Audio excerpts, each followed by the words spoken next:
हमने शहर को दी एक नई पहचान, हम हैं सिंघानिया बिल्डकॉन।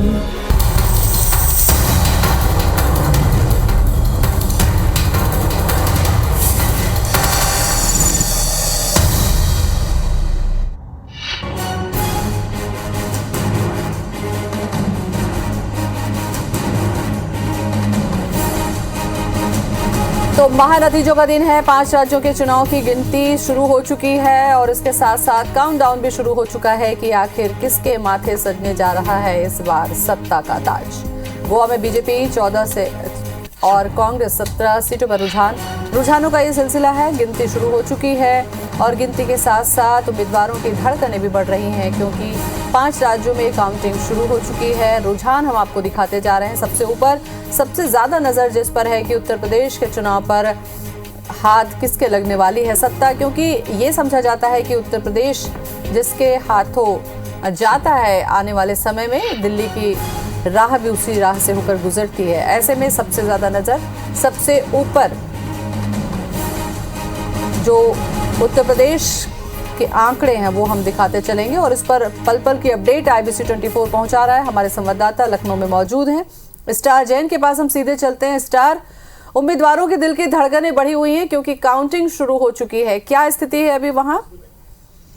देखिए, लखनऊ में समाजवादी पार्टी कार्यालय के हम सामने खड़े हैं और पोस्टल बैलेट के अभी नतीजे आ रहे हैं। जैसे जैसे यहाँ पर स्थिति मिलते जा रही है, सपा के कार्यकर्ता जो है वो बाहर के हैं और ये कार्यालय के बाहर स्थिति आपको बता रहा हूँ।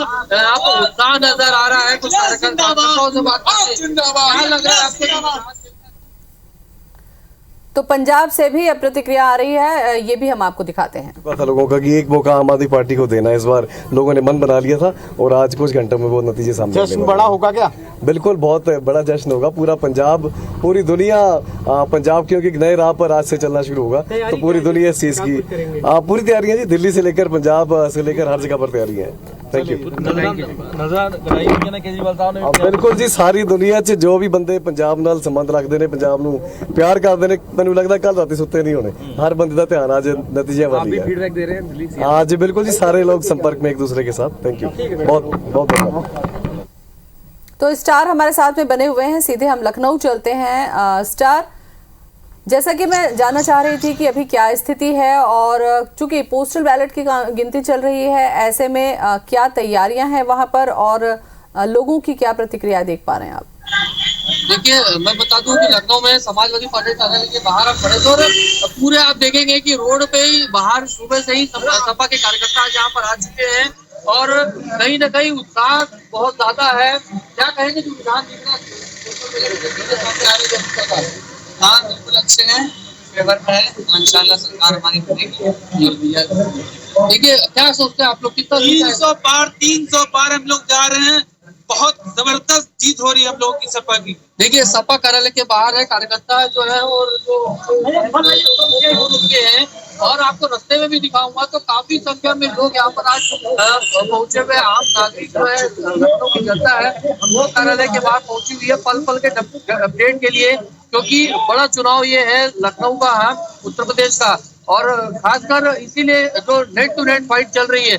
यदि रुझानों के बात देखेंगे तो लगभग 2-4 सीटों का ही अंतर है, ज्यादा बढ़त बहुत ज्यादा अभी क्लियर नहीं हुआ है, लेकिन जितने भी रुझान आए हैं उसमें नेट टू नेट फाइट चल रही है। सपा और बीजेपी में 2-4 सीटों का ही है और यही वजह है कि जैसे जैसे ये सामने और आएंगे तो ये आंकड़े स्थिति क्लियर होगी। तो रुझानों में और नेट टू नेट फाइट की बात है और तमाम यहाँ पे सपा के कार्यकर्ता मौजूद है। बताइए, क्या कहेंगे आप लोग? नेट टू नेट फाइट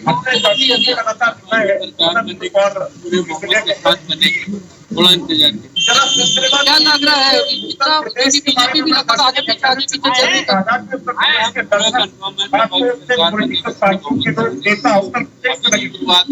देखिए, अभी पोस्टल बैलेट की जनगणना की जा रही है और उसके बाद ईवीएम खुलेगी और सपा कार्यालय के बाहर हम मौजूद हैं और काफी संख्या में कार्यकर्ता यहाँ पर इकट्ठा हो गए हैं और जो बता रहे हैं कि भले ही अभी नेट टू नेट फाइट की स्थिति दिख रही है, लेकिन धीरे धीरे मैंडेट जो है सपा के फेवर में आएगा, ऐसा यहाँ के लोगों का कहना है जी। स्टार, चूंकि सबसे ज्यादा नजर उत्तर प्रदेश पर टिकी हुई है कि उत्तर प्रदेश की जो राजनीति है वो ये तय करे कि ये जो नतीजे आएंगे, ऐसे में क्या तैयारियां हैं यहाँ पर? काउंटिंग के दौरान सुरक्षा व्यवस्था किस तरीके की है और क्या इंतजामात हैं? देखिए, सुरक्षा के जहाँ तक इंतजाम की बात करें तो बीजेपी ऑफिस के बाहर हमने देखा था भारी सुरक्षा बल तैनात कर दिया गया था, और समाजवादी पार्टी का इलाका है वहाँ पर भी काफी संख्या में सुबह ही पुलिस के जवानों को तैनात कर दिया गया है। और आप देखेंगे कि लगातार जैसे जैसे नतीजे रुझान आएंगे भीड़ बढ़ते जाएगी, और यही वजह है कि सुबह से ही सुरक्षा कर्मियों को भी यहाँ पे पुलिस के जवानों को भी तैनात कर दिया गया है। रोड के दोनों तरफ ये स्थिति बनी हुई है, तो कहीं ना कहीं उत्साह बहुत ज्यादा है। जितना ज्यादा चुनाव के नतीजों को लेकर उत्साह जो चुनाव लड़ने वाले उम्मीदवार थे उनमें है, उससे ज्यादा उत्साह कार्यकर्ताओं में और उत्तर प्रदेश की जनता में दिख रहा है। चले, तो सभी की नजरें टिकी हुई है इन नतीजों पर। स्टार, नजरें बनाए रखिएगा, अपडेट हम आपसे लेते रहेंगे। फिलहाल बहुत बहुत शुक्रिया आपका। तो उत्तराखंड में बीजेपी 36, कांग्रेस में 26 सीटों पर रुझानों का ये सिलसिला। पंजाब में कांग्रेस को 32, लेकिन आपको अगर देखते हैं तो 45 सीटों पर रुझान में ये आगे चल रही है। गोवा में बीजेपी के पास 14, कांग्रेस 17 सीट पर आगे चल रही है, और उत्तर प्रदेश में 120 के रुझान है, सपा के 82 के, तो 116 और सपा 88 सीटों पर आगे चल रही है। हालांकि ये रुझान है, नतीजों में तब्दील होने में अभी थोड़ा सा वक्त लगेगा, लेकिन रुझानों से तस्वीरें कुछ कुछ साफ होती है। हमारे साथ में पूरा पैनल है जिस पर हम तमाम पहलुओं पे चुनाव को लेकर चर्चा कर रहे हैं। देव शिमाली जी हमारे साथ में बने हुए हैं। शिमाली जी, बहुत बहुत स्वागत है, एक बार फिर से मैं आपका करना चाहूंगी। और पंकज चतुर्वेदी जुड़ चुके हैं हमारे साथ में, बीजेपी प्रवक्ता है भोपाल से। पंकज जी, आपका भी बहुत बहुत स्वागत है। और सुशील आनंद शुक्ला जुड़ चुके हैं, कांग्रेस के संचार प्रमुख हैं। सुशील जी, आपका भी बहुत बहुत स्वागत है। और कोमल हुपेंडी है, प्रदेश अध्यक्ष आम आदमी पार्टी के। कोमल जी, आपका भी बहुत बहुत स्वागत है। मुझे लगता है सबसे पहले पंकज जी, मैं आपके पास आऊंगी। उत्तर प्रदेश में सबसे ज्यादा लोगों की नजर है, क्योंकि सबसे बड़ा राज्य है, सबसे ज्यादा सीटें हैं इन 5 राज्यों में जिस पर चुनाव हुए, और यहाँ का समीकरण जो था वो भी समझने लायक था, क्योंकि कोई भी फैक्टर किसी एक को अगर हम बोलें तो उत्तर प्रदेश में काम नहीं करता। ऐसे में बीजेपी की क्या उम्मीदें थी और किन मुद्दों के साथ वो गई थी, और क्या उम्मीदें हैं अब आपको नतीजों को लेकर? देखिए, आपने बिल्कुल ठीक सवाल पूछा। उत्तर प्रदेश गंगा, यमुना, सरयू और गोमती, ये 4 प्रमुख नदियां हैं। इनके इर्द गिर्द उत्तर प्रदेश पूरा विकसित है और बसा हुआ है। और इस तथ्य के बाद कि 1984 के बाद से उत्तर प्रदेश में कोई भी सरकार लगातार 2 बार नहीं बनी है। आएंगे तो योगी जी, ये भारतीय जनता पार्टी का विश्वास है। ऐसा इसलिए कि जिस प्रकार का प्रतिसाद चुनाव प्रचार के दौरान भारतीय जनता पार्टी के नेताओं कार्यकर्ताओं को मिला, उसने स्थापित किया है। और मैं बड़े विनयपूर्वक आग्रह करूंगा कि जो भारतीय जनता पार्टी का अनुमान है कि 4 राज्यों में, उत्तर प्रदेश, उत्तराखंड, मणिपुर और गोवा, इन 4 राज्यों में भारतीय जनता पार्टी की सरकार पूर्ण बहुमत के साथ बनेगी। और पंजाब में भारतीय जनता पार्टी के लिए अपने दम पर चुनाव लड़ना पहली बार है, नहीं तो भारतीय जनता पार्टी शिरोमणि अकाली दल के साथ चुनाव लड़ती थी। अब भारतीय जनता पार्टी 67 सीटों पर चुनाव लड़ रही है, और पिछली बार भाजपा के 3 विधायक थे। तो पंजाब में भारतीय जनता पार्टी का विधायक दल एक महत्वपूर्ण भूमिका में होगा। मैं उत्तर प्रदेश पर वापिस आता हूँ। यदि उत्तर प्रदेश की बात करें तो सबसे बड़ा मुद्दा उत्तर प्रदेश में था कानून व्यवस्था, लॉ एंड ऑर्डर। और जिस प्रकार की कानूनी अव्यवस्था पिछली सरकारों के दौरान उत्तर प्रदेश में थी, विशेषकर सपा की सरकार के दौरान, उसको लेकर एक बड़ा जन आक्रोश पूरे उत्तर प्रदेश में था। उत्तर प्रदेश में विकास की भिन्न भिन्न योजनाओं को लेकर मुख्यमंत्री योगी जी के नेतृत्व में भारतीय जनता पार्टी की सरकार ने सशक्तता के साथ काम किया, और इसीलिए पिछले चुनाव में भारतीय जनता पार्टी की 312 सीटें थी समर्थकों की मिलाएं जो हमारे समर्थक दल थे। इस बार भी अपना दल है, निषाद पार्टी है, तो 325 सीटें थी। और अभी भी हमारा भारतीय जनता पार्टी का उत्तर प्रदेश का अनुमान है कि लगभग 300 सीटों पर भारतीय जनता पार्टी को जनता की कृपा और आशीर्वाद मिलेगा, और आगामी 5 वर्षों के लिए पुनः योगी जी उत्तर प्रदेश में मुख्यमंत्री होंगे और भारतीय जनता पार्टी की सरकार जनता की सेवा करेगी। हम तो सिर्फ ये जानना चाहते हैं कि यदि छत्तीसगढ़ और मध्य प्रदेश में जहाँ कांग्रेस पार्टी है, उत्तर प्रदेश में क्या स्थिति कांग्रेस पार्टी की? 6% वोट था पिछले चुनाव में कांग्रेस पार्टी का, 7% सीटें। बहुजन समाज पार्टी की 19 सीटें, उनका मत प्रतिशत कांग्रेस से ज्यादा था। तो भारतीय जनता पार्टी और यदि कांग्रेस की बात करें तो बहुत विशाल अंतर है उत्तर प्रदेश के संदर्भ में। उत्तराखंड में लगभग बराबर फाइट होती है, एक बार के बाद सरकार बदली जाती है, पर हम फिर भी आश्वस्त हैं कि दोबारा उत्तराखंड की जनता पुष्कर धामी जी को अपना आशीर्वाद देगी, वहां सरकार बनेगी। प्रमोद सावंत जी के नेतृत्व में हम गोवा में मैदान में हैं और पंजाब और मणिपुर का जिक्र मैंने आपसे किया। पंकज जी, कांग्रेस से है, हमारे पास में सुशीलानंद शुक्ला जी भी हैं और इस बार हमने देखा कि कांग्रेस ने पुरजोर कोशिश की है तमाम मुद्दों के साथ में उत्तर प्रदेश में धुआंधार प्रचार भी किया है और सबसे ज्यादा प्रभारी जो थे सीएम भूपेश बघेल और सुशीलानंद शुक्ला जी हमारे साथ में बने हुए हैं। बहुत सारे सवाल पंकज जी ने उठाए कांग्रेस को लेकर, मुझे लगता है सुशील जी इसका जवाब दें, आप यहाँ से शुरू करें। देखिए ज्योति जी, निश्चित तौर पे उत्तर प्रदेश में तो हमें पहले से ही मालूम था कि वहाँ पे हम सरकार बनाने की स्थिति में नहीं है, लेकिन उत्तर प्रदेश के चुनाव में पहली बार ऐसा हुआ है पिछले 5 चुनाव के बाद कि कांग्रेस पार्टी सभी सीटों पे अपने प्रत्याशी खड़े की और हम स्वतंत्र रूप से अपना चुनाव लड़ रहे थे। हमने पिछले चुनाव में भी किसी न किसी कारण से किसी न किसी स्थानीय दल के साथ हमारा कोलैबोरेशन हुआ, उसका नुकसान हुआ कांग्रेस पार्टी को। अब की बात हमने यह तय किया था कि हम अपने मुद्दों के आधार पे और अपने संगठन के दम पे चुनाव लड़ेंगे।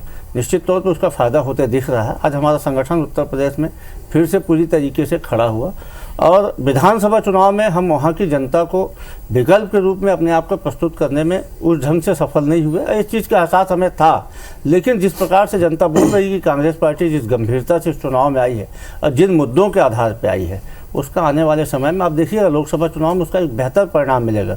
लोकसभा में भारतीय जनता पार्टी के विकल्प के रूप में वहाँ कांग्रेस पार्टी। दूसरी चीज़ ज्योति जी, उत्तर प्रदेश के चुनाव में पहली बार उत्तर प्रदेश का चुनाव, पिछले जितने भी चुनाव को देखिए, भारतीय जनता पार्टी वहाँ सांप्रदायिकता के मुद्दे पे, हिंदू मुस्लिम के मुद्दे पे लड़ते रही है। समाजवादी पार्टी वहाँ पे जाति के आधार पर लड़ते रही है। पहली बार ऐसा हुआ है कि एजेंडे हमने सेट किए। पहली बार ऐसा हुआ है कि प्रधानमंत्री, जो कि छत्तीसगढ़ मॉडल के कट्टर विरोधी माने जाते हैं, प्रधानमंत्री जाके वहाँ अपने भाषण में, चुनाव भाषण में छत्तीसगढ़ मॉडल की बात करते हैं। प्रधानमंत्री वहाँ पे जाके गोधन न्याय योजना की बात करते हैं। प्रधानमंत्री आवारा पशुओं के प्रबंधन की बात 10 मार्च के बाद करते हैं। प्रधानमंत्री गोबर से धन कमाने की योजना की बात करते हैं। निश्चित तौर पे ये महत्वपूर्ण विषय है कि हमने वहाँ पे जो उत्तर प्रदेश की राजनीति जाति के आधार पे घूम रही थी, जो उत्तर प्रदेश की राजनीति सांप्रदायिकता के आधार पे घूमने की कोशिश लोग करते रहे हैं और उत्तर प्रदेश की राजनीति उसी के इर्द गिर्द चलती भी थी। पहली बार ऐसा हुआ कि उत्तर प्रदेश की राजनीति में एजेंडों के आधार पे बातें हुई। सफलता, चुनावी सफलता असफलता एक दीगर विषय है, लेकिन हम वहाँ पे अपना संगठन खड़ा करने में, अपने मत प्रतिशत बढ़ाने में निश्चित तौर पे सफल होंगे। और अब देखिए, अभी जो प्रारंभिक रुझान है, भारतीय जनता पार्टी जो वहाँ 350 सीट के आसपास थी, वो किस स्थिति में रहेगी, ले दे के हो सकता है इनकी सरकार बने या समाजवादी पार्टी की सरकार बने। दूसरी ओर आप आइएगा उत्तराखंड में हमारी सरकार बनने जा रही है। गोवा में भी हमारी सरकार जो पिछली बार बन चुकी थी, जिसको इन्होंने अपने संघीय ताकत के दम पे जिसको इन्होंने कब्जा किया, गोवा में फिर से हमारी सरकार बनेगी। मणिपुर में भी कांग्रेस की वापसी होगी और पंजाब में जो स्थितियां बनी है, 2 बार से हमारी सरकार थी, एंटी इनकम्बेंसी थी सरकार के पक्ष में।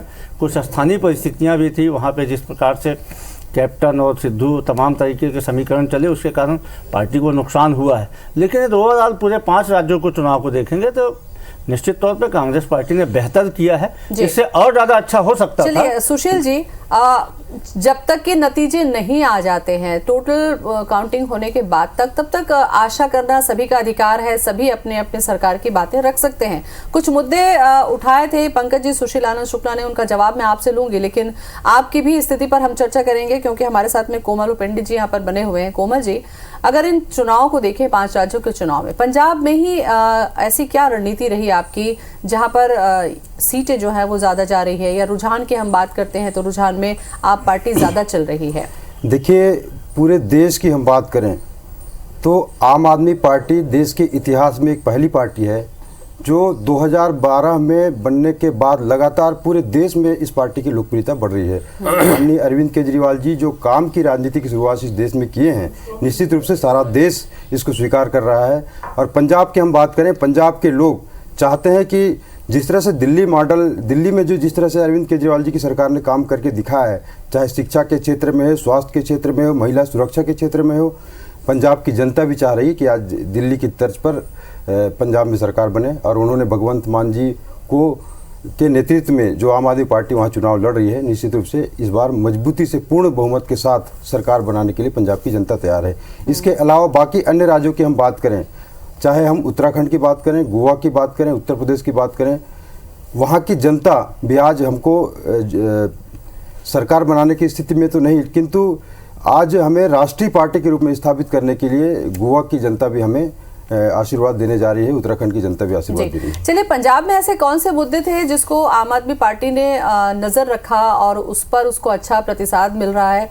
क्या ऐसे कारण थे कि बाकी राज्यों में आप जो पार्टी है उसने उन चीजों को नहीं भुना पाया या अपने उम्मीदवार नहीं खड़े कर पाए? इस पर भी मैं आपसे सवाल करूंगी। छोटे से ब्रेक का वक्त है, लेकिन ब्रेक पर जाने से पहले चूंकि प्रतिक्रियाओं का भी दौर शुरू हो चुका है तो वो हम अपने दर्शकों को दिखाते चले। ये एज एक कंफर्टेबल मेजॉरिटी में परिणित हो जाएगा। आप देखिएगा एक आध घंटे के बाद जो है आप कांग्रेस को बहुत अच्छी स्थिति में देखेंगे और हम अधिकांश सीटों पर जो है जीत रहे हैं, आगे हैं, और जहां आगे नहीं है बिल्कुल कांटे की टक्कर पर है, एक दो का अंतर चल रहा है। 5 राज्यों के चुनावी संग्राम के अब नतीजे आने लगे हैं। अभी वक्त है, लेकिन रुझान के तौर पर इसे समझना चाहिए। यूपी में अगर रुझानों में बात करें तो बीजेपी नंबर 1 पार्टी के तौर पर आगे चल रही है। यूपी में बीजेपी के पास 150 सीटों का रुझान है जो उसे आगे दिखा रहा है।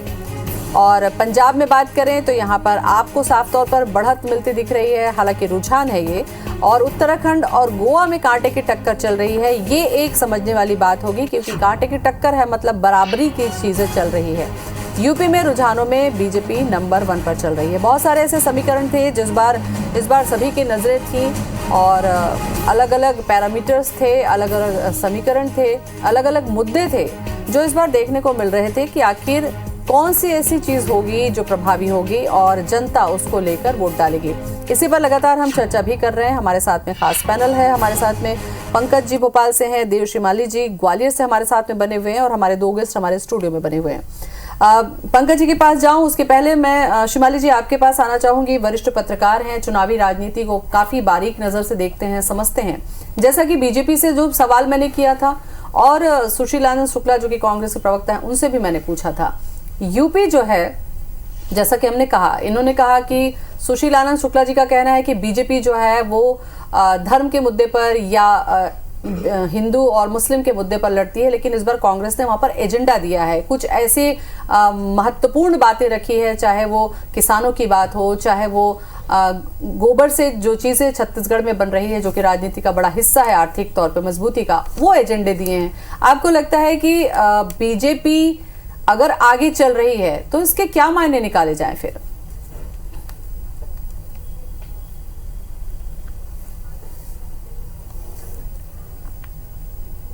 देखिए, बीजेपी आगे चल रही है, ये अभी हालांकि अभी बहुत शुरुआती रुझान है, पोस्टल बैलेट हो रहा है और ईवीएम जब खुलना शुरू होगी तो पता लगेगा। लेकिन ये जरूर समझ में आ रहा है कि कांटे की टक्कर स्थिति में पहुंच रही है। जैसा कि हम पिछले चुनाव परिणाम उत्तर प्रदेश के देखेंगे तो उत्तर प्रदेश में भारतीय जनता पार्टी भारी बहुमत के साथ आगे बढ़ी थी, तो वो उसकी तुलना में अभी मतलब उन आंकड़ों की तुलना में पीछे है। और स्वाभाविक भी होता है कि सरकार 5 साल रह लेती है तो उसके खिलाफ एंटी इनकम्बेंसी भी होता है और वो देखने में भी आ रहा है। लेकिन उत्तर प्रदेश में बीजेपी का जो सबसे बड़ा इश्यू था वो सिक्योरिटी का मामला था कि अखिलेश यादव की जब सरकार रही थी, यादव जब भी रहती है समाजवादी पार्टी की सरकार, तो माना जाता है कि जाति विशेष के लोग दूसरे लोगों के साथ दुर्व्यवहार करते हैं। तो वो इशू इस बार भी भारतीय जनता पार्टी ने पूरी ताकत के साथ उठाया। धार्मिक वगैरह मुद्दे तो खैर चलते ही रहते हैं, वो तो बीजेपी का अपना एक इशू है जो 24 घंटे चलता है, लेकिन वो तो दोनों ही पक्ष उठाते हैं। खास बात यही हुई कि इस बार जो है जनता से जुड़े हुए मुद्दे भी उठाए गए, चाहे कांग्रेस हो, समाजवादी पार्टी हो, इंक्लूडिंग भारतीय जनता पार्टी भी हो, उसने भी जो जनता से जुड़े हुए मामले थे वो जमीन पर उठाए। जैसे कि भारतीय जनता पार्टी ने सुरक्षा का मामला ही उठाया, लेकिन बस यही था कि चुनाव डराने के लिए था। समाजवादी पार्टी भी किसी को डराने में लगी हुई थी और भारतीय जनता पार्टी भी किसी को डराने में लगी हुई थी। तो ये भी अपनी जगह एक बात थी, लेकिन जनता के मुद्दे इस बार उठाए गए हैं। अब वो रिजल्ट कितने देंगे, परिवर्तन करवाएंगे नहीं करवाएंगे, ये चुनाव के परिणाम ही बता पाएंगे। पंकज जी, आपसे मैं यहाँ पर पूछना चाहूंगी, एंटी इनकम्बेंसी की बात करें या अगर कांटे की टक्कर की बात करते हैं या फिर चुनाव के परिणाम बदलने की बात करते हैं, अगर रिपीट नहीं करती है बीजेपी, ऐसे में कौन से ऐसे मुद्दे होंगे जिस पर बीजेपी कहीं ना कहीं पीछे रही? इसका मतलब ये समझा जाए कि कांटे की टक्कर मिल रही है, क्या कारण देखेंगे आप? देखिए ज्योति जी, यदि 150 सीटों पर भारतीय जनता पार्टी को रुझानों में बढ़त है तो देवश्री माली जी के प्रति पूरे सम्मान के साथ कि इसको कांटे की टक्कर तो नहीं कहा जाएगा। और उत्तर प्रदेश में 7 चरणों में चुनाव संपन्न हुए, हर चरण में लगभग 55 से 60 सीटों के बीच चुनाव हुए थे। हम पश्चिमी उत्तर प्रदेश की बात करें, तराई के बेल्ट की बात करें, अवध की बात करें, पूर्वांचल की बात करें, इन चारों पांचों हिस्से में 7 चरणों में चुनाव हुए और भारतीय जनता पार्टी को पिछली बार की भांति 7 चरणों में जनता की कृपा इसमें और आशीर्वाद मिलेगा। और इसीलिए मैंने आपसे कहा कि किसी अहंकार में नहीं, भारतीय जनता पार्टी के कार्यकर्ता के नाते बहुत विनयपूर्वक आग्रह कर रहा हूं कि उत्तर प्रदेश में लगभग 300 सीटों के आसपास भारतीय जनता पार्टी और हमारे जो 2 सहयोगी दल हैं, अपना दल और निषाद पार्टी के साथ मिलाकर हमारी सरकार फिर से बनेगी। और सबसे बड़ा मुद्दा उत्तर प्रदेश में यही था कि उत्तर प्रदेश में यदि माताएं, बहन, बेटियां सुरक्षित महसूस ना करें, यदि समाज में इस बात का भय व्याप्त हो कि कोई लोग आतंक फैलाए, किस प्रकार का आतंक? गुंडई का आतंक, बाहुबल का आतंक। आप देखिए कि उत्तर प्रदेश के जितने बाहुबली हैं या तो उन्होंने उत्तर प्रदेश छोड़ दिया है या जेल की सलाखों के पीछे हैं। उत्तर प्रदेश में आप विकास के जिस प्रकार के प्रतिमान हैं, उत्तर प्रदेश में जिस प्रकार खेती किसानी की संपन्नता है, उत्तर प्रदेश में जिस प्रकार से नए नए सड़क के निर्माण हुए, इंफ्रास्ट्रक्चर पर बहुत काम हुआ उत्तर प्रदेश में काशी विश्वनाथ का भव्य परिसर निर्मित हुआ है। उत्तर प्रदेश में सुप्रीम कोर्ट के आदेश से प्रभु श्री राम का भव्य मंदिर अयोध्या में निर्माण हो रहा है। ये तमाम सारे विषय हैं जो इस बात को लेकर स्थापित करते हैं कि आपकी नीति एक महत्वपूर्ण और नीयत अच्छी हो और नेता भी अच्छे हो। योगी जी जैसे महत्वपूर्ण बात जो आपने कही लॉ एंड ऑर्डर की या महिलाओं की सुरक्षा की, जिस पर आप कह रहे हैं कि जनता इसको लेकर खुश है और यही वजह है कि एक बहुत बड़ा फैक्टर है जिसको लेकर यूपी की जनता बीजेपी को चुनेगी। सुशील जी, आपसे मैं जानना चाहूंगी, क्योंकि ये एक बहुत बड़ा मुद्दा है उत्तर प्रदेश जैसे बड़े राज्य के लिए, अगर लॉ एंड ऑर्डर की स्थिति नियंत्रण में अगर कोई पार्टी करती है। ज्योति जी 2 बिंदु और जोड़ना चाहता हूँ, जोड़ सकता हूँ? ठीक, बोले ज्योति जी। हाँ बोलिए। मैं बस 2 चीजें और इंगित करना चाह रहा था कि इस पूरे महत्वपूर्ण चुनाव में कांग्रेस पार्टी की राष्ट्रीय अध्यक्ष आदरणीय सोनिया गांधी जी और कांग्रेस पार्टी के सांसद जो उत्तर प्रदेश से अमेठी से सांसद थे, पूरे चुनाव में आपको कहीं नजर नहीं आए। उत्तर प्रदेश का इतना बड़ा चुनाव चला तो सोनिया जी तो 5 राज्यों में कहीं भी नहीं आई, संभवतः वो अस्वस्थ हैं, उनके मैं शीघ्र स्वास्थ्य लाभ की कामना करता हूं मैं। पर राहुल गांधी जी उत्तर प्रदेश के चुनाव में, जो उत्तर प्रदेश से 2004 से बराबर सांसद थे, पिछला चुनाव अमेठी से हारे, वायनाड से सांसद बने और उसके बाद उत्तर प्रदेश के चुनाव में राहुल गांधी जी नजर नहीं आए। ये भी जनता के बीच उत्तर प्रदेश में बहुत चर्चा का विषय था। ठीक है, इन सभी बातों का जवाब मैं आपसे लूंगी सुशील जी, क्योंकि बहुत महत्वपूर्ण ये बातें हैं जो जनता भी जानना चाहेगी। लेकिन उसके पहले प्रतिक्रियाओं का भी जो दौर है वो भी हम अपने दर्शकों को दिखाते चले। लोकतंत्र का एक महायज्ञ है और लोकतंत्र का महायज्ञ में जनता ने अपनी आहुति दे दी है मत देकर, और मुझको लगता है कि अब ये परिवर्तन की बेला है। जनता की नब्ज सारे राजनीतिज्ञों ने जानी है।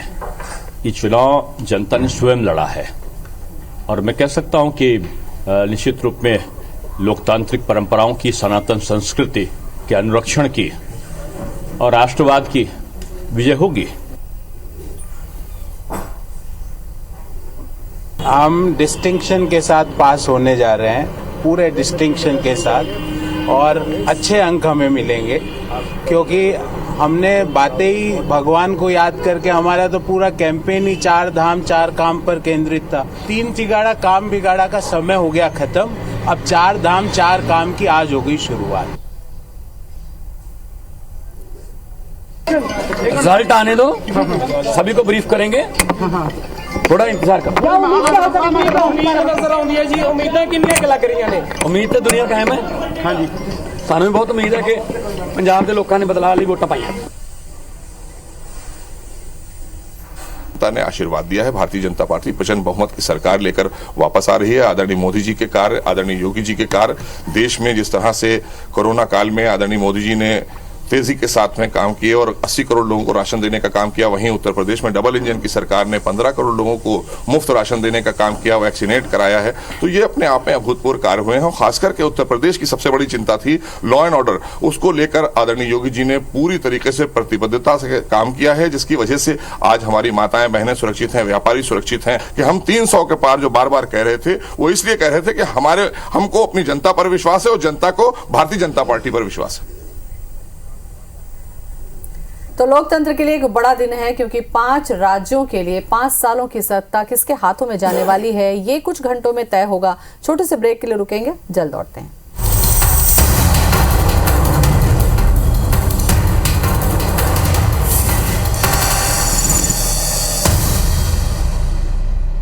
पांच राज्य के चुनावी नतीजों के ऊपर सभी की नजरें टिकी हुई हैं और सभी ये जानना चाहते हैं कि किस राज्य में किस दल की सत्ता बनने वाली है। और पल पल की अपडेट हम आप तक पहुंचा रहे हैं। IBC 24 यूपी में रुझानों में बीजेपी नंबर 1 पार्टी के तौर पर अभी आगे चल रही है। हालांकि ये बहुत ही शुरुआती रुझान है। 7 चरण में चुनाव हुए हैं और जीतने के लिए भी एक बड़ा आंकड़ा चाहिए। ऐसे में देखने वाली बात होती है कि आखिर कितने सीटों तक कौन सा दल पहुंच पाता है। उत्तराखंड और गोवा में भी कांटे की टक्कर चल रही है। लगातार इस पर हम चर्चा कर रहे हैं कि आखिर ऐसे कौन से समीकरण रहे, कौन से ऐसे मुद्दे रहे अलग अलग दलों के जिन्होंने जनता पर अपना असर किया। बहुत सारे सवालों के साथ ब्रेक पर जाने से पहले सुशील जी कुछ सवाल पंकज जी ने भी पूछे थे और कुछ सवाल मैंने भी जानना चाहा था, इसके बारे में बताएं आप।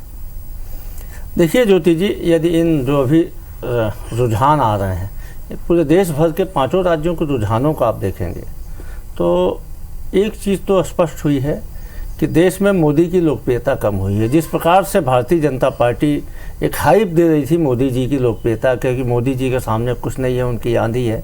अब देखिए पंजाब में भारतीय जनता पार्टी शून्य की स्थिति में है। अब ये बोले कि हम तो पहले भी नहीं थे, अकाली दल के साथ आप सरकार में भी थे, आप अकाली दल के साथ लगातार वहाँ पर आपका कोलैबोरेशन चल रहा था। प्रधानमंत्री खुद गए थे वहाँ पे, किस प्रकार से अपनी सुरक्षा को लेकर प्रधानमंत्री जी ने एक राष्ट्रीय नौटंकी किया था, सारी चीज़ें जनता ने देखा है। तो यह बोल के भारतीय जनता पार्टी अपना पल्ला नहीं झाड़ सकती कि हम वहाँ कुछ नहीं थे। आपको पंजाब में नकारा गया, आपकी उत्तराखंड में सरकार थी, मोदी जी की लोकप्रियता वहाँ भी कम हुई, वहाँ पे हमारी सरकार बनने जा रही। गोवा में आपने कब्जा करके ही सही, लेकिन आपने हमारी सरकार, अपनी सरकार वहाँ बनाया था।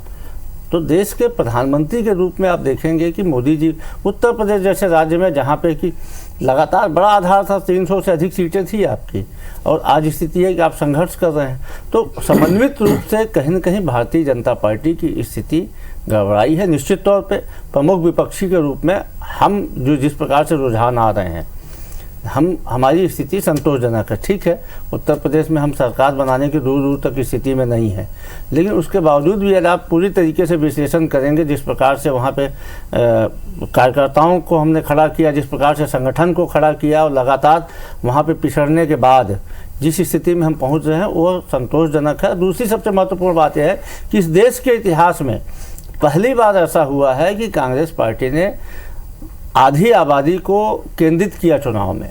लड़की हूँ, लड़ सकती हूँ, महिलाओं को केंद्रित करके चुनाव में कांग्रेस पार्टी गई और उसका एक नया एजेंडा तय करने की कोशिश किया गया। कांग्रेस पार्टी के द्वारा महिलाओं को केंद्रित राजनीति करने की कोशिश की गई, किसानों से केंद्रित राजनीति करने की कोशिश की गई, जन सरोकारों को उठाया गया।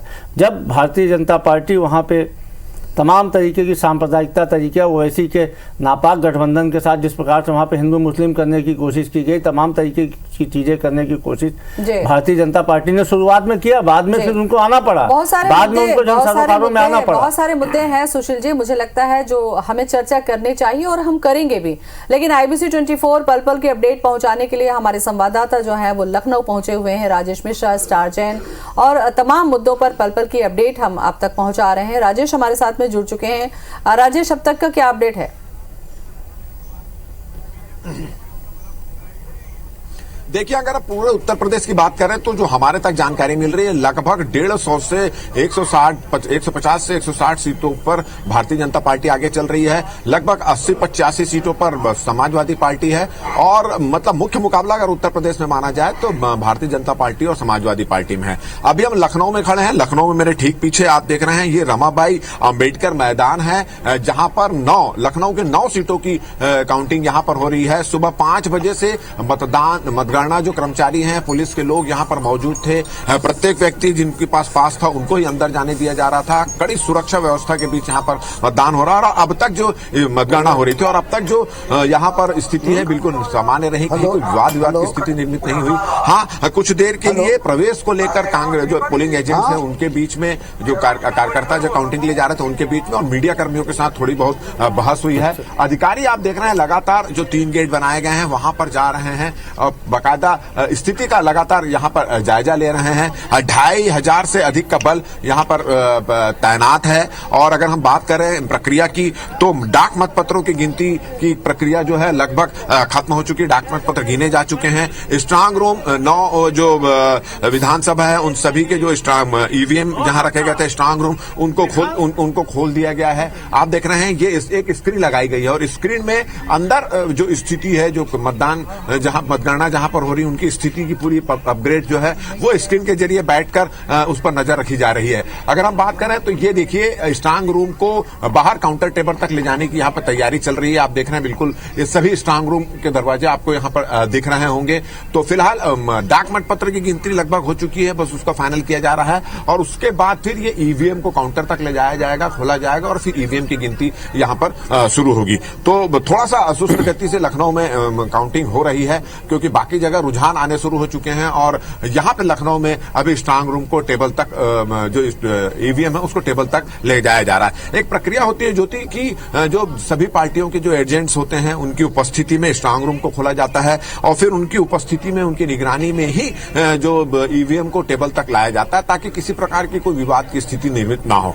तो ये पूरी जो काउंटिंग की प्रक्रिया उसके बारे में बता दूं। अगर हम बात करें कि लखनऊ में हम पिछले 2 दिनों से यहाँ पर हमने बहुत सारे लोगों से बातचीत की, पार्टी के नेताओं से भी बातचीत की, भारतीय जनता पार्टी, समाजवादी पार्टी, कांग्रेस के लोग और बहुजन समाज पार्टी के सभी के अपने अपने दावे हैं। भारतीय जनता पार्टी का ये कहना है कि जो उन्होंने काम किया है, जो उन्होंने गरीबों को अनाज बांटा है, कोरोना काल में जो काम किया उसके आधार पर जनता उन पर विश्वास जाहिर करेगी। वहीं समाजवादी पार्टी का कहना है कि जो सत्ता से लोगों का मन ऊब चुका है, उनका विश्वास खत्म हो चुका है, इसलिए उनकी पार्टी आएगी। वहीं कांग्रेस और भारतीय जनता पार्टी का यह कहना है कि उनके सहयोग के बगैर सरकार यहाँ पे नहीं बनेगी। तो सबके अलग अलग दावे हैं। अब दावे में कितनी सच्चाई है, कितना दम है, ये 11 बजे के बाद से लगभग 1-1.5 घंटे के बाद से रुझान आना जब शुरू हो जाएंगे तो उससे स्थिति स्पष्ट हो जाएगी। मगर अगर हम अभी तक की स्थिति की बात करें तो अभी तक की स्थिति उत्तर प्रदेश में भारतीय जनता पार्टी और समाजवादी पार्टी के बीच मुख्य टक्कर है। हालांकि कांग्रेस जो है उन्होंने यहाँ पर एक मुद्दे की राजनीति की, एक मुद्दा यहाँ पर खड़ा किया है।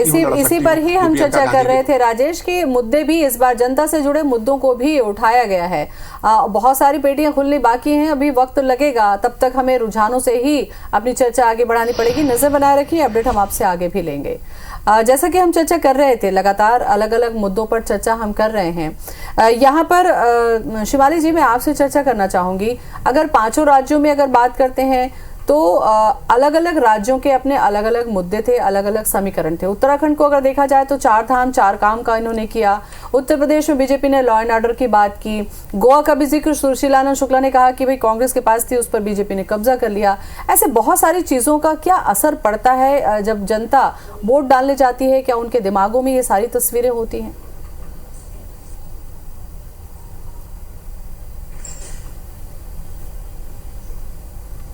नहीं, बिल्कुल तस्वीरें तो खैर होती ही हैं क्योंकि एंटी इनकम्पेंसी जहां सरकारें रहती हैं वहां दिखाई भी दे रही है, चाहे पंजाब हो, चाहे उत्तराखंड हो, चाहे गोवा हो या उत्तर प्रदेश हो।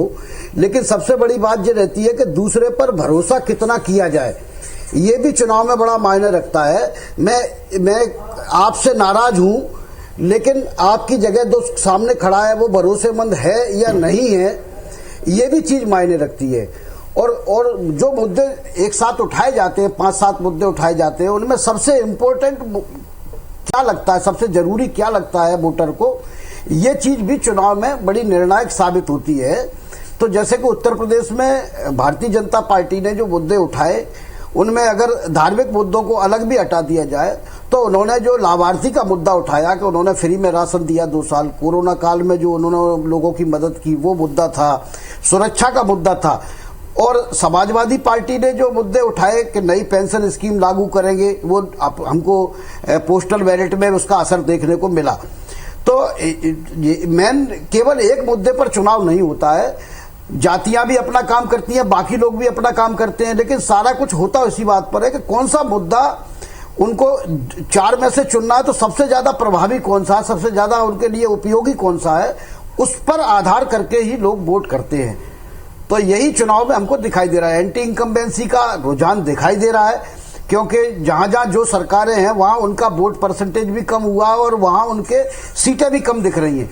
लेकिन विपक्ष ने जो मुद्दे उठाए हैं उनका असर भी दिखाई दे रहा है, वो थोड़ा आगे बढ़ रहे हैं, लेकिन इतने प्रभावी तरीके से आगे बढ़ पाएंगे कि नहीं बढ़ पाएंगे कि वो सत्ता में परिवर्तन ला सकें, ये अभी हमको 1 घंटे इंतजार करना पड़ेगा। क्योंकि शुरुआती रुझान जैसा कि आपने भी कहा शिमाली जी, अभी कांटे की टक्कर देखने को मिले, कहीं कहीं तो बैक टू बैक बराबर पे रुझान चल रहे हैं, इसलिए थोड़ा इंतजार हमें करना होगा किसी भी बात को लेकर कयास लगाने में। तो बड़ी खबर इस वक्त, यूपी में बीजेपी 203 सीटों पर रुझान में आगे, सपा के पास 100 सीटें। उत्तराखंड में बीजेपी 40, कांग्रेस 28 सीटों पर आगे चल रही है। हालांकि ये शुरुआती रुझान है, अभी वक्त लगेगा, लेकिन रुझानों पे ही तस्वीरें जो है वो थोड़ी देखने को मिलती है। गोवा में बीजेपी के पास 1, लेकिन यहाँ पर कांग्रेस को मानना पड़ेगा कि 13 सीटों पर रुझान में अब आगे चल रही है। और जैसा कि सुशीलानंद शुक्ला ने भी कहा था कि गोवा में हम सरकार बना जा रहे हैं, तो रुझानों पे अगर हम देखें तो 1 और 13 की स्थिति दिख रही है। उत्तराखंड में भी बीजेपी 40 और कांग्रेस 28, यानी कि रुझानों की चर्चा हम करें तो यहाँ भी कांटे की टक्कर है। कांग्रेस 36, आप 53 पंजाब में। तो चर्चा हम करते हैं, चूंकि कांटे की टक्कर आप पार्टी भी दे रही है पंजाब में, और हमारे साथ में कोमल जी बने हुए हैं। कोमल जी, अगर पंजाब की राजनीति को देखें तो यहाँ पर कैप्टन, सिद्धू, पीएम की सुरक्षा, ऐसे बहुत सारे मुद्दे थे जिसको जनता देख रही थी। और क्या आपको लगता है कि यही सब चीजें थी जिसकी वजह से जनता आपकी तरफ मुड़ गई, या ये आपने अपनी जगह खुद तलाशी है? देखिए, पंजाब की जनता हो चाहे देश की जनता हो, आज देश की जनता चाह रही है काम की राजनीति। जिस तरह से हम देखें कि पंजाब में सिद्धू वर्सेस चन्नी का जो ड्रामा देश की जनता ने देखी है, पंजाब की जनता ने देखी है, उससे प्रदेश का विकास होने वाला नहीं है, पंजाब का विकास होने वाला नहीं है।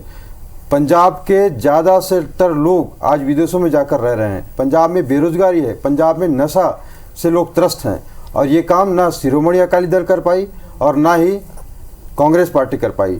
दिल्ली में जिस तरह से काम की राजनीति की शुरुआत आम आदमी पार्टी ने की है, अरविंद केजरीवाल जी ने की है, पंजाब की जनता भी चाहती है कि आम आदमी पार्टी की सरकार पंजाब में बने और काम की राजनीति हो। जो वादा उन्होंने किया था उन्होंने पूरा नहीं किया। पंजाब में ऐसे कौन से मुद्दे आप लोगों ने उठाए थे कोमल जी, जिसको आपको लगता है कि उसको जनता ने पसंद किया और वो आपको वोट कर रही है? सीधे तौर पर कहें कि वहाँ के लोगों को आज विदेशों में जाकर रहने के लिए मजबूर होना पड़ रहा है। पंजाब की जनता चाह रही कि पंजाब की धरती पे रहें, वहीं पे रहें और वहाँ पे रोजगार उन्हें उपलब्ध हो, पंजाब आगे बढ़े। लेकिन इस दिशा में कांग्रेस पार्टी ने काम नहीं किया, बल्कि चेहरे बदलते रहे और आपसी जो लड़ाई की वजह से पंजाब, जिस तरह से कैप्टन अमरिंदर सिंह ने जो वादा किया था, लिख कर दिया था, लेकिन उसको पूरा नहीं किया, अंततः कांग्रेस पार्टी को चेहरा बदलना पड़ा। चन्नी जी के आने के बाद 105 दिन का उन्होंने उपलब्धि बताने का प्रयास किया, लेकिन 105 दिन में बिजली की दर उन्होंने कम करने की बात कही, लेकिन जमीनी स्तर पे कोई काम उन्होंने नहीं किया। जिस तरह से हम छत्तीसगढ़ में आज देख रहे हैं, वादे तो बहुत किए, घोषणाएं बहुत हुई, लेकिन जमीनी स्तर पे कांग्रेस पार्टी की सरकार कोई काम नहीं कर पा रही है। चलिए छत्तीसगढ़ पर आएंगे, क्योंकि छत्तीसगढ़ विधानसभा में अभी वक्त है कोमल जी, और बीजेपी से हम पंकज जी आपके पास चलना चाहेंगे। जैसा आपने सुना, आप पार्टी को, चूंकि पंजाब में आप पार्टी के पास में अच्छी टक्कर दे रही है, इसलिए बहुत सारे मुद्दे जो उन्होंने उठाए, सुशीलानंद शुक्ला से जब मैंने पूछा था पंजाब के बारे में, उन्होंने कहा कि जनता देख रही थी कि किस तरीके से बीजेपी ने वहां पर राष्ट्रीय नौटंकी की, पीएम की सुरक्षा को लेकर के बड़ी बात हुई, कैप्टन, सिद्धू, चन्नी, ये जो तमाम चीजें जनता वहां पर देख रही थी। आपको लगता है ये इन सब चीजों का असर पड़ा यहाँ पर वोट पर? देखिए ज्योति जी, यदि हम 5 राज्यों के चुनाव की स्थिति देखें तो उन 5 राज्यों में कांग्रेस उत्तराखंड और गोवा के अलावा कहीं संघर्ष में भी नजर नहीं आती। उत्तर प्रदेश में सूपड़ा साफ है प्रियंका जी के अभियान के बाद कि मैं लड़की हूँ, लड़ सकती हूँ और मैं 40-50% सीटें बहन बेटियों को दूंगी। ये ठीक वैसे तो जैसे मेरा खजाना खाली और मैं कहूँ कि मेरे खजाने का आधा हिस्सा जो है मेरी बहन ज्योति के नाम पर।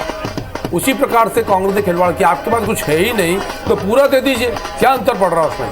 वही स्थिति थी और इसीलिए मैंने जो सवाल खड़े किए उत्तर प्रदेश को लेकर उसका उत्तर अभी तक नहीं आया। राहुल गांधी जी कहाँ लापता थे? आप कांग्रेस की स्थिति देखें, पश्चिम बंगाल में सिद्धार्थ शंकर रे, जिनका नाम आज के लोग नहीं जानते हैं, वो कांग्रेस के मुख्यमंत्री, आखिरी मुख्यमंत्री थे। यदि हम वहां की बात करें, तमिलनाडु की बात करें, तो के कामराज जी के बाद कोई बड़ा नेता, ये नाम वो बता रहा हूं जिनको ज्योति जी आज की पीढ़ी जानती नहीं होगी। के कामराज जी के बाद कोई नेता नहीं आया। लगभग 40-50 साल से पश्चिम बंगाल से, तमिलनाडु से कांग्रेस की सरकार बाहर है। दक्षिण के अन्य राज्यों में कांग्रेस का बुरा हाल है। हम यदि उत्तर प्रदेश की बात करें, चूपड़ा साफ, मध्य प्रदेश की बात करें, चूपड़ा साफ, गुजरात में स्थिति खराब, राजस्थान, छत्तीसगढ़, उत्तराखंड ऐसे राज्य हैं कि जहां एक बार आती है फिर चली जाती है वो स्थिति, तो वहां काम बन जाता है। पूरे देश में कांग्रेस पार्टी की स्थिति खराब है और वो कांग्रेस पार्टी के लोग पंजाब में भारतीय जनता पार्टी की स्थिति की बात कर रहे हैं। हम तो कह रहे हैं कि हम भारतीय जनता पार्टी की स्थिति थी कि मात्र 3 विधायक हमारे पिछले चुनाव में थे।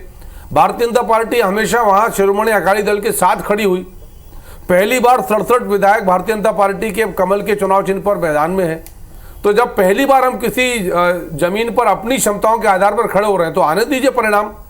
हम तो ओवरऑल सिनेरियो की बात कर रहे हैं, जैसा आपने भी शुरुआत करी, चर्चा की, और आपने कहा कि उत्तर प्रदेश का जो परिणाम है वो सबसे महत्वपूर्ण हुआ। स्थिति देखिए आप कि 232 पर भारतीय, अभी जो रिसेंट रुझान है, 232 पर भारतीय जनता पार्टी आगे और 105 पर सपा आगे, 3 पर कांग्रेस आगे और 12 पर बसपा आगे। तो अब ये कहां से, और 107 को डबल कर लीजिए तो भी 232 के बराबर नहीं पहुंच रहा। तो थोड़ा सा जो स्थिति दिख रही है, जो अभी मैंने जो रिसेंट चेक किया, तो उत्तराखंड और गोवा में जरूर भारतीय जनता पार्टी और कांग्रेस के बीच टक्कर है बराबरी की। बाकी माफ कीजिए, उत्तराखंड में और गोवा में, बाकी जगह सुपड़ा साफ है कांग्रेस। जवाब ले लेते हैं। कांग्रेस की पंजाब की सरकार जाती दिख रही है, उसकी चिंता नहीं है। भारतीय जनता पार्टी की क्या स्थिति पंजाब में, उस पर बात कर रहे हैं। जवाब दें, आखिर ऐसी स्थिति कांग्रेस की बन क्यों रही है? ज्योति जी, यदि शुतुरमुर्ग रेत में सिर छुपा के सोचे कि आसमान में गिरने वाला बच जाएगा तो ये उसके मुगालता है। ये आंकड़े बता रहे हैं, स्थितियां बता रही हैं कि भारतीय जनता, ठीक है उत्तर प्रदेश में आपकी सरकार हो सकता है कि रिपीट हो जाए, हो सकता है, लेकिन मुझे नहीं लगता है कि 1 घंटे बाद इनकी स्थिति सरकार बनाने की रहेगी। लेकिन आप 300 के ऊपर थे, आप दम्भ भरते थे कि नरेंद्र मोदी का कोई मुकाबला नहीं है। क्या स्थिति, आप तमिलनाडु की बात करें, तमिलनाडु में आपकी क्या स्थिति है? आपके पास कार्यकर्ता नहीं है। दक्षिण में कहाँ पे, कर्नाटका को छोड़ दिया तो आपके कहाँ पे है? दरअसल आप भारतीय जनता पार्टी का ये जो दम्भ है, यही दम्भ उसको खा गया। आपके इन 5 चुनाव में देखिए, आप पंजाब में आप सोने की स्थिति में है, उत्तराखंड में आपकी सरकार थी, आपके हाथ से जा रही है, गोवा में आपकी लगातार इस पर हमारी नजर बनी हुई है, क्योंकि अभी हम रुझानों पर चर्चा कर रहे हैं। जब नतीजों पर बात आएगी तब हमको लगता है कि खास तौर पर एक मुद्दा जानना चाहेंगे कि आखिर ऐसे क्या मुद्दे थे जिस पर कोई दल आगे बढ़ रहा है या पीछे हो रहा है। छोटे से ब्रेक के लिए हम रुकेंगे, जल्द लौटते हैं।